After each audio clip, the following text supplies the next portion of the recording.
Welcome guys. On this video I am going to show you how to leave a conversation if you are tagged on a conversation. Now let me go to my notification, and right here I was tagged on this conversation. This is actually my conversation, so I click on this three-dotted icon and then I select leave. I can do that for just about any conversation that I am tagged on. Let's say somebody commented or mentioned me on their conversation. I can click and leave. Especially this particular one right here. I really want to leave this conversation because this is not relating and I do not want to engage. So I can click on leave conversation.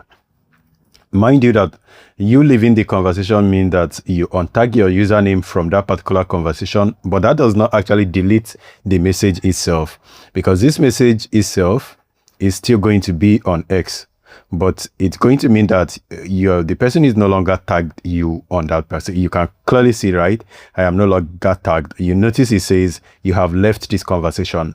And initially the person actually replied to this my message, but then I left the conversation. You see the person can no longer tag me, and you can see that the chain broke right here. Now if I go over to the previous one, like this one, you can see that the chain did not break. It continued in a straight line. So that is actually what I want to share with you, and I hope it's helpful. If it is, much like, subscribe to the channel for more. I will see you on the next one. Stay safe and peace.